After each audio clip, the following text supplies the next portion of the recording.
नमस्कार। लोकसभा चुनाव का आधा सफर अब तय हो चुका है। 4 चरणों में अभी तक 379 लोकसभा सीटों के लिए वोटिंग हो चुकी है। 5वें चरण में 8 राज्यों के 49 सीटों पर 20 मई को वोट डाले जाएंगे। इसके साथ ही 428 सीटों पर मतदान संपन्न हो जाएगा। निर्वाचन आयोग के अनुसार 5वें चरण में 695 उम्मीदवार चुनावी मैदान में हैं। 5वें चरण में बिहार की 5, जम्मू कश्मीर की 1, महाराष्ट्र और यूपी की 13 लोकसभा सीटों पर मतदान होना है। उसके अलावा पश्चिम बंगाल की 7, झारखंड की 3 और उड़ीसा की 5 सीटों पर भी वोटिंग होगी। इन सभी राज्यों में बीजेपी का मुकाबला क्षेत्रीय दलों से है। पहले चरण में 66.1, दूसरे चरण में 66.7, तीसरे चरण में 65.7 और चौथे चरण में 67.3% मतदान हुआ है।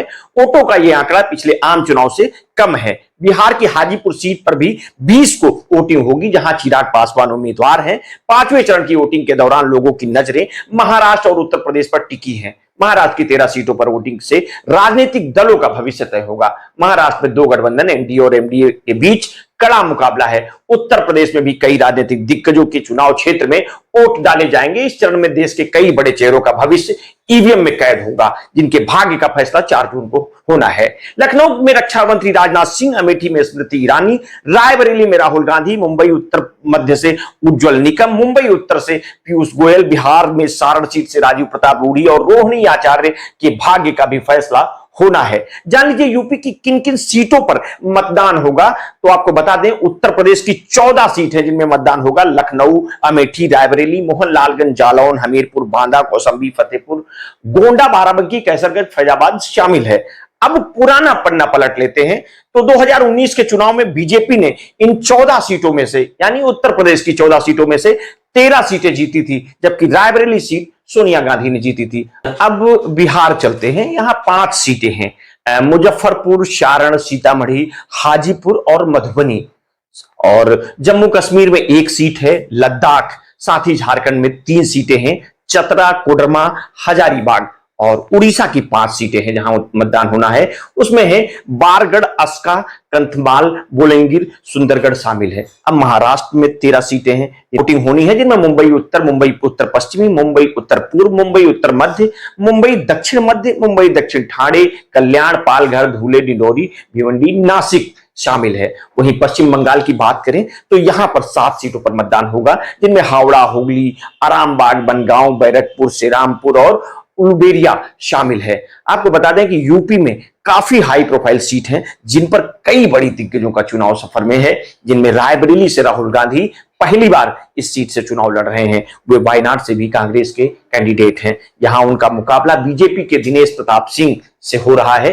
बीजेपी से वो मंत्री हैं। 2019 में सोनिया गांधी ने सिंह को 1.67 लाख वोट से हराया था। वहीं अमेठी सीट काफी चर्चित है, जहां केंद्रीय मंत्री स्मृति ईरानी लगातार दूसरी बार यहां से सांसद बनने की कोशिश कर रही हैं। उनका मुकाबला गांधी परिवार के विश्वस्त और कांग्रेस नेता किशोरीलाल शर्मा से है। 2019 में ईरानी ने राहुल गांधी को यहां से 55,000 वोटों से हराया था। आपको बता दें कि मुंबई की एक चर्चित सीट है, जहां से मुंबई उत्तरी केंद्रीय मंत्री पीयूष गोयल पहली बार लोकसभा चुनाव लड़ रहे हैं। इस सीट पर भी उनका मुकाबला एक्टर से राजनेता बने भूषण पाटिल से है।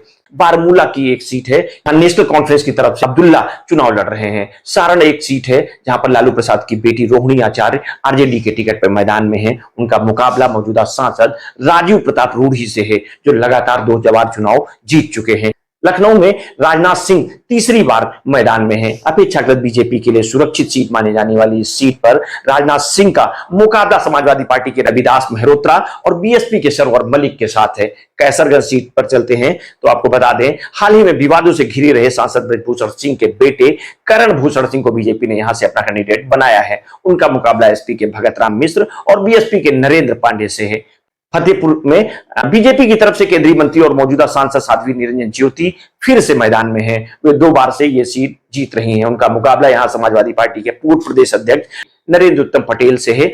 इन 49 सीटों में कई सीटें ऐसी हैं जो कई स्थानीय पार्टियों का गढ़ कही जाती हैं। अगर 2019 के चुनाव को देखें तो इन सीटों में से सिर्फ 1 सीट मतलब रायबरेली पर ही कांग्रेस जीती थी, जबकि बीजेपी को 32 सीटों पर जीत मिली थी। 2014 में बीजेपी ने 27 सीटें जीती थी, जबकि कांग्रेस को 2 सीटों पर जीत मिली थी। अब तक 4 चरणों में कुल मिलाकर करीब 66.95% वोटिंग हुई है। चुनाव आयोग ईसीआई ने गुरुवार को बताया था कि पहले चरण के दौरान 45.1 करोड़ लोगों ने मतदान किया है। 5वें चरण के मतदान में दिग्गजों की साख दांव पर है। अब देखना है कि मतदाता किनका उद्धार कर संसद भेजते हैं। आगे की अपडेट के लिए आप हमारे साथ जुड़े रहिए। समय समय पर हम आपको छोटी बड़ी अपडेट देते रहेंगे। अगर आपने अभी तक हमारे इस चैनल को सब्सक्राइब नहीं किया है तो कर लीजिए, बेल आइकन दबाना ना भूलिए। अगर आपको हमारा समर्थन करना है तो अपने हित मित्र शुभचिंतकों में हमारी स्टोरी को शेयर कर दीजिए। अपना ध्यान रखिए। बहुत बहुत धन्यवाद। साधुवाद।